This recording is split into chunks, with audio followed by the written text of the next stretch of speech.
A aula inaugural do curso de jornalismo do primeiro semestre foi ministrada pelo jornalista e ex-aluno da faixa Marcos Uchoa. Com 6 coberturas de guerra, 10 Olimpíadas e 8 Copas do Mundo, Uchoa conversou com os alunos sobre a trajetória profissional, mercado de trabalho e deu dicas sobre a profissão. Confira aqui, na TV Faixa, a íntegra da palestra do jornalista Marcos Uchoa. Boa noite, meu nome é Luiz Guilherme, estou no 5º período de jornalismo. Primeiro, eu queria dizer que eu admiro muito você e o seu trabalho. Sempre presto muita atenção nas suas matérias e gosto muito realmente do seu trabalho. Eu queria saber,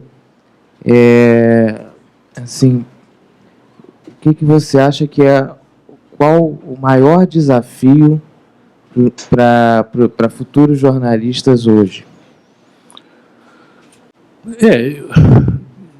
Eu acho que um mercado de trabalho difícil como é o nosso, o desafio realmente é conseguir entrar, né? E para vocês que moram no Rio, é claro que a vontade, lógico, seria continuar trabalhando no Rio. Mas, estou falando em termos de televisão, tá? É difícil. São poucas vagas, são poucos... Verdade que tem profissionais como eu que não largam o osso, né? Entram e não saem, então essa vaga fica ocupada muito tempo. Então, por exemplo, para você entrar e eventualmente trabalhar na Globo, o caminho mais fácil é através de uma afiliada, né? A Globo são 5 Globos, né? Rio de Janeiro, São Paulo, Belo Horizonte, Brasília e Recife, ainda tem aí quase 120 afiliadas, uma coisa assim. Então, você ser um repórter de afiliado, ou trabalhar como editor, etc., na afiliado, e depois conseguir galgar aí para uma Globo, realmente Globo, é um caminho mais possível. Bom. Boa noite, show. Boa noite. Eu sou o Matheus, segundo período de jornalismo. Enfim, eu te considero um jornalista mais multifacetado, assim, no contexto nacional, e queria saber assim, qual é o seu limite entre o homem e o jornalista quando você cobre, por exemplo, a tragédia da Chapecoense, que é um episódio lamentável, ou quando você faz uma matéria com o Neguinho Beija-Flor quando ele estava com câncer, ou até em eventos como Copa do Mundo, esporte, você pretende levar alegria. Como é isso, essa mudança de... Olha, digamos assim, o fato de fazer de tudo, né, que foi uma coisa muito rara, né, e eu diria que praticamente, como você falou, que eu tive muita sorte de poder navegar em todos esses mares, digamos assim, né, de fazer coisas tão diferentes. Isso tem a ver com oportunidades que aconteceram, mas com interesses meus. Eu realmente me interesso por tudo, eu leio qualquer coisa, e eu gosto de gente, então eu gosto de assuntos, eu gosto de música, eu gosto de tudo. Então, por isso, realmente, eu me preparei. Então, quando eu vou fazer, sei lá, quando a gente foi para o Afeganistão, para o Paquistão, a gente fez matéria de esporte, no meio de um monte de matéria de guerra, a gente achou uma matéria de esporte lá, no Afeganistão também, quer dizer, e cultura. Lembro do Afeganistão, a gente fazia uma matéria sobre poesia. As pessoas abrem as casas delas nas quintas-feiras à noite para terem, tipo, saraus de poesia, sabe? Velhos, velhas, crianças, as jovens, as pessoas vão aqui na frente e leem suas poesias e discutem poesia. Cara, ninguém pensa no Afeganistão, pensa em poesia. E tem isso toda quinta-feira. Então, e eu achei interessante pra caramba, que eu tinha lido em algum lugar e fui fazer essa matéria. Agora, a única coisa que eu tenho um pouquinho de limite, assim, coisas assim que eu já me tolhi, é o hospital. Eu não gosto de hospital. Tsunami que a gente foi, por exemplo, foram 250 mil mortos. Então você pode... Qualquer coisa, guerra, tsunami, você bota, para cada morto, você bota 4, 5 feridos, né? Em geral, é uma média de tragédia, em geral, é essa proporção. Então, você vai no hospital, aí você vê a criancinha, tá, sem a perna, aí a mãe chorando, é uma nuvem negra de sofrimento tal, que você não aguenta, entendeu? Você não aguenta. Como pessoa, você não aguenta. Você é pai, você é filho, você é irmão, você não aguenta ver sofrimento tanto assim. O tsunami da Ásia foi o que a gente mais ficou impactado, eu e o Sérgio. das guerras todas, etc. Tal, a gente fez as guerras no mundo islâmico de uma maneira geral, e o muçulmano, ele enterra logo o seu morto. Você faz primeiro o enterro e depois o velório. Então, a menos que você esteja ali, e obviamente a gente viu mortos em guerra já, estou falando, mas você não vê muitos mortos. Mas no tsunami a gente viu muito, dezenas e dezenas. Era um troço, era horrível, não faz bem. Agora, o morto está calado, né? O ferido não, o ferido grita, o ferido geme, o ferido chora. E é muito difícil. Então, foi uma coisa que eu sempre evitei nas tragédias, fazer hospital. Oi, eu sou estudante de jornalismo do 4º período. E muito tem se discutido sobre a confiabilidade das notícias, do que a gente vê no jornal. E eu gostaria de saber de você, como profissional, a sua opinião. Se isso se dá, de fato, por causa da perda da pluralidade discursiva, de vozes falando diferente, dessa discussão, do debate, se isso tem se perdido dentro do jornalismo brasileiro. Bom, quando a gente fala em jornal impresso mesmo, a gente tem um problema sério, gente. A gente tem muito poucos jornais, né? A gente tem poucos jornais com uma circulação muito pequena. Então, por exemplo, as redações estão bem menores do que já foram. Então, isso já é grave, porque a qualidade desses jornais caiu, né? Porque tem menos profissionais trabalhando. Agora, nós somos culpados disso, quer dizer, na medida que a gente não compra mais jornal, né?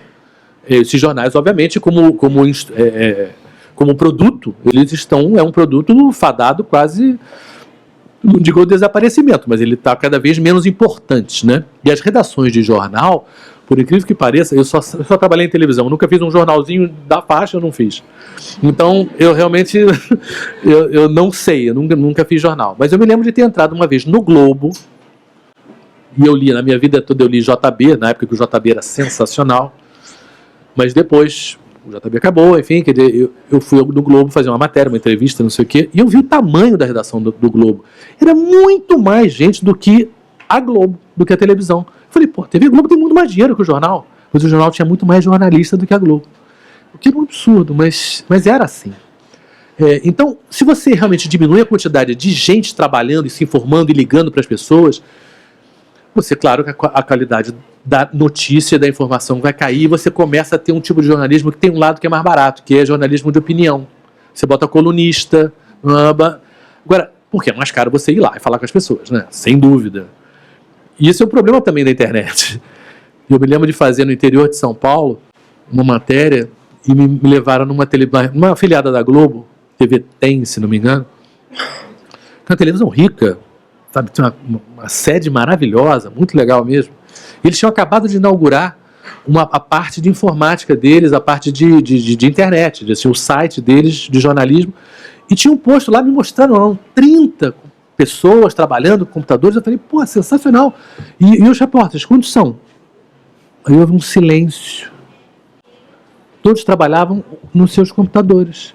Eu falei, quer dizer, se a prefeitura disser que inaugurou um hospital, vocês não vão lá ver se existe um hospital? Não.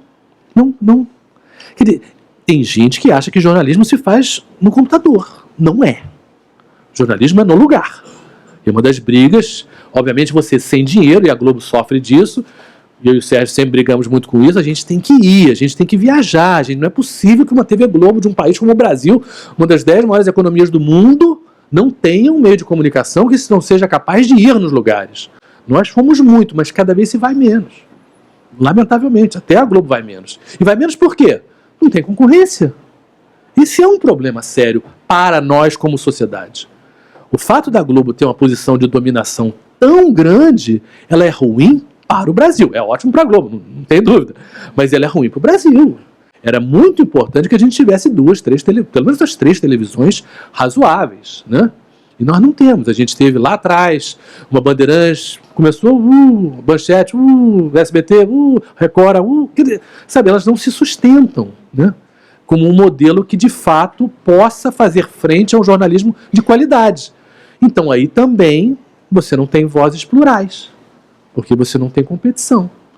Então, eu diria que enquanto o produto jornalismo não for considerado por nós brasileiros como algo essencial para que a gente tenha uma sociedade melhor, a gente vai passivamente ver a coisa piorando. E sem a gente falar nada. Marcos, Márcia. Bom, eu tenho uns presentinhos aqui para te dar. Olha, é uma honra, assim, um privilégio. Acho que a gente aqui, cada um, todos admiramos muito você, você nos representa, de verdade. Então, aqui é a carteirinha do Alumni Faixa. Legal. De sócio benemérito. Legal, obrigado, tá? Obrigado. Uma caneta para que você possa assinar muitos contratos, muitos documentos importantes. Obrigado. O livro A Biografia do Meu Pai, que você conheceu muito bem. Muito bem, grande figura. Né? E esse livro aqui me foi a Fabiana Bentes, do Sou do Esporte, me pediu para te entregar. Legal. E depois, em outra oportunidade, eu falo com você mais calma sobre isso. Agradecer muito sua presença, assim, emocionante. Eu adoro ver suas matérias. Essa matéria nova que você está fazendo, a gente compartilhou, né? A gente tem agora também um curso de gestão esportiva. Também quero falar com você sobre isso. Até o Ricardo está ali, não sei se tem outros do curso de gestão esportiva aqui. E passar a palavra para o professor Paulo para fazer aí o encerramento. Bom, eu gostaria de, em primeiro lugar, agradecer à professora Denise Lilienbaum por ter convidado o jornalista Marcos Uchoa para estar hoje aqui conosco e dizer da nossa satisfação em recebê-lo aqui na faculdade. Na realidade, trata-se de um jornalista que, além de extremamente culto, preciso nas suas reportagens, sempre investigando com muita curiosidade tudo aquilo que faz e trazendo textos absolutamente geniais para todos que assistem às suas reportagens, sejam elas na guerra, seja na eleição de um Papa, nas Olimpíadas, na Tsunami. E algumas dessas reportagens apresentadas aqui com as imagens do Sérgio são absolutamente geniais. Quer dizer, é o perfeito casamento da imagem com o texto. E isso é que faz, de fato, uma reportagem ser brilhante e que instigue, não é, a permanência do telespectador à frente da televisão para acompanhar o fato que está sendo narrado naquele momento. Evidentemente, quando o Marcos fala que o jornalista ele precisa de leitura, é óbvio que precisa realmente de leitura, e vocês precisam entender que a leitura é fator preponderante para o exercício profissional de vocês mais para frente. Porque, como ele também disse aqui, a questão da não leitura aos jornais e da decadência do jornalismo impresso, e eu sou oriundo do jornalismo impresso, no jornal o Globo, que era uma redação absolutamente fantástica, gigantesca do meu tempo, e que foram diminuídas as editorias, os repórteros, editores, subeditores, e quantos jornais fecharam nos últimos anos no país inteiro, e quantas televisões agonizam pelo Brasil afora. É claro que a falta de concorrência à TV Globo faz com que ela tenha a supremacia do telejornalismo brasileiro. Mas também, outra coisa foi dita aqui, e muito importante, é que os jornalistas, de um modo geral, alguns deles na televisão, realmente se sentem popstars. E eles não são popstars, eles apenas são profissionais que vão ao encontro de um fato, transformam esse fato numa notícia e veiculam essa notícia nos vários veículos de comunicação aos quais eles se servem como profissionais. Outro dia, comentava com alguns editores da TV Globo, meus amigos, num jantar, a respeito, evidentemente, de uma profissional da TV, que, evidentemente, não vou dar o nome aqui, mas estava entrevistando um candidato à prefeitura da cidade do Rio de Janeiro. Ela, externava o tempo todo a sua opinião em relação ao candidato e à plataforma do candidato, e não deixava o candidato falar o que ela não queria ouvir. Então, veja bem, estamos falando da maior emissora do Brasil, né? E estávamos num programa com entrevista com os candidatos. Então, veja bem, o jornalista ele não pode emitir a sua opinião.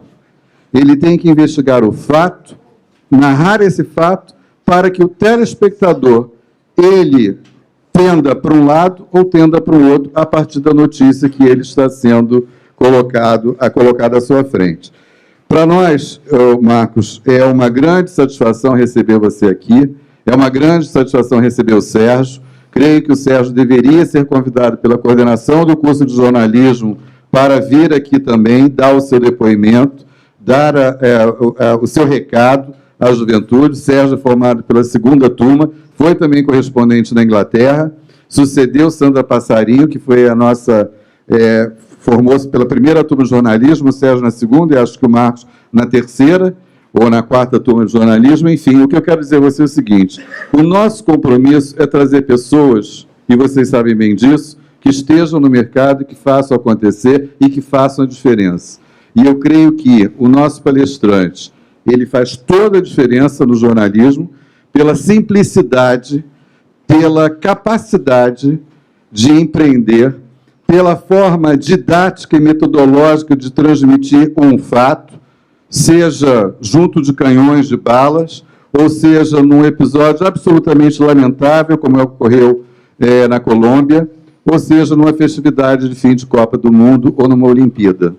Então, eu creio que todos vocês que estão aqui estão sendo formados para sucederem a todos nós que atuamos ou no jornalismo, seja impresso, no radiojornalismo, no telejornalismo, cinegrafistas, repórteres, editores, pauteiros, etc. e tal, não importa qual a função dentro de um veículo de comunicação, mas saibam que a nossa preocupação maior é a transmissão do conhecimento sério, feito por profissionais absolutamente comprometidos, muitos com uma estrada longa nos veículos de comunicação, outros acadêmicos, mas que a formação profissional, a formação humanística, baseada no princípio moral e ético, é que farão a diferença para vocês, com leitura, com conhecimento de idiomas e com um comportamento sempre absolutamente ético. A honradez e o caráter fazem a diferença em qualquer profissão. E essa profissão de jornalista, a profissão que vocês escolheram, é uma profissão sublime, quase um sacerdócio, porque você lida com a tristeza e com a alegria no mesmo momento, ou em momentos simultâneos, e você, na dor ou na tristeza, você tem que ser imparcial, sem passar o seu sentimento, mas passar aquilo que o telespectador ou que o leitor ele gostaria de, naquele momento, estar ouvindo. Todos os jornais, todos os veículos não têm imparcialidade. Sempre são de acordo com os interesses maiores dos seus proprietários. Mas, mesmo assim, se busca fazer com que essa mensagem, essa notícia, ela possa ser do interesse médio de quem lê, ou de quem ouve, ou de quem assiste.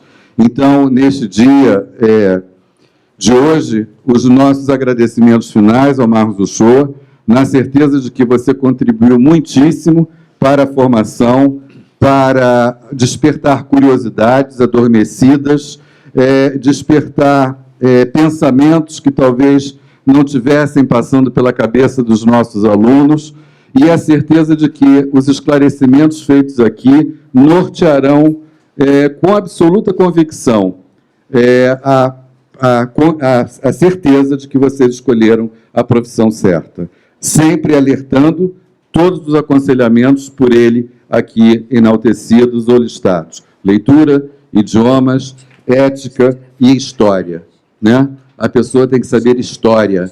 História não é uma matéria ou uma disciplina do ensino médio, e temos também na faculdade, que tem que ser encarada como uma coisa chata. A história é a realidade de uma vida. A história é a realidade de um passado que reflete no presente e servirá essa história para nossas ações no próprio futuro. Então, muito obrigado a todos, a professora Ivana, Márcio, Marcos, Sérgio, Denise, Tereza, nos honra também com a sua presença. Obrigado aos alunos e professores, e boa noite, e uma salva de palmas para o nosso palestrante.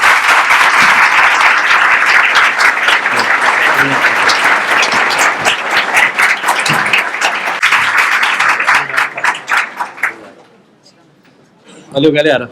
Um abraço.